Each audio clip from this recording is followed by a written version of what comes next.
All right, guys, if you're eating soup out of a can, you're doing it all wrong. Stick around and learn how to make the best tomato soup from scratch. Let's do this. All right, so you're gonna get 3 ROMA tomatoes or globe tomatoes and about 15 to 20 cherry tomatoes. The reason we're adding cherry tomatoes is so we don't have to add actual sugar, because the cherry tomatoes, they're sweet. You know what I'm saying? So you just gotta use them. Leverage those sweet little cherries. That's all I'm saying. Chop it up like so. Throw it in a pot. Put some olive oil into your pot once it's up to medium heat almost, roughly. That's for seasoning and generally just because olive oil is good. Next, 1 to 1.5 cups of chicken broth in, or chicken stock, whatever you want to say. And everything goes into the pot, tomatoes and all. Add some water. Don't drown those little taters or those little tomatoes, but you know, put some water in there. Next, you're gonna add about 1/4 of a white onion. You can use a red onion, fine, whatever. But I had white onions, and white onions go well, so that's why I'm using it. Next, we're gonna use 3 to 6 garlic cloves. If you know anything about me on this channel, we love garlic. And we do not like vampires, so you gotta pick a side here, guys. 3 to 6 garlic cloves. I used 4. I probably should have used more. Anyways, fresh basil leaf, totally optional, but you should definitely use it. It just adds a nice little hint of you know what, how you doing, and it's totally worth it. So now we're gonna let the veggies just boil for about 2 to 4 minutes, just so they get nice and soft, and so we're extracting that good old tomato juice and veggie juice. Cut the heat and let's get ready to blend, guys. If you have a blender, use your blender. I don't have a blender, so I had to do the painstaking process of doing multiple batches in a food processor.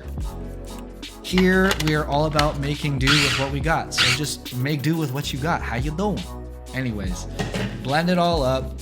Blend those cooked veggies up. It looks like a salsa. I promise it's not a salsa. You want to chop it fine, puree it, whatever. Mine's a little hearty. There's little chunks in there, but it's good. It's really good, so it's not a bad thing. Next, we're gonna add about 1/4 stick of butter into our pot. This is for our roux, and this is gonna provide that richness. So after 1/4 stick of butter, we're gonna add about 2 tablespoons of all-purpose flour. Mix that up on low temperature. Remember, low temperature, guys. We don't want to burn it. And I'm adding a shot of heavy whipping cream as well, just to help loosen up this roux a tiny bit. And I'm going to add a little bit of more butter, but you got to eyeball it for yourself. Just make sure your roux looks something like this. This is a pretty good roux, in my opinion. Les roux. Anyways, I don't speak French, sorry. So now we're going to throw those blended veggies in, and we're going to start stirring. Stir it up real good and add all the remnants of that boiled tomato juice, or tomato sauce, whatever you want to say. Keep the heat on low, simmer for the next 15 to 25 minutes. Easy, done. Boop, bada beep, boop, bop. How you doing? Tasting, and now seasoning. 4 to 8 pinches of salt, easy. 4 to 8 pinches of black pepper, easy, done. And then what do we have next?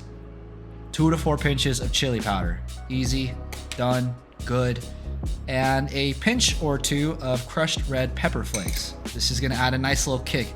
It's already gonna be a little sweet from those cherry tomatoes, so we wanna offset with some savory and a little bit of spice.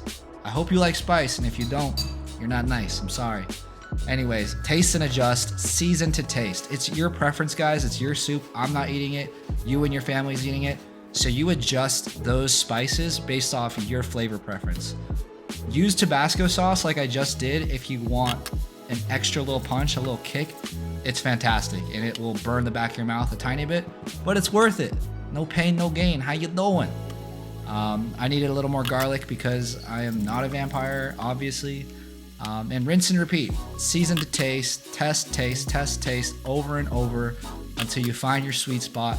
And once you find your sweet spot, you're good to go. Garnish with black pepper and fresh basil, and you're done. Thanks so much, guys, for checking in. If you like this video, go ahead and please like, comment, subscribe. We appreciate your time dearly, and enjoy this amazing, at-home, easy 5-star tomato soup. Cheers.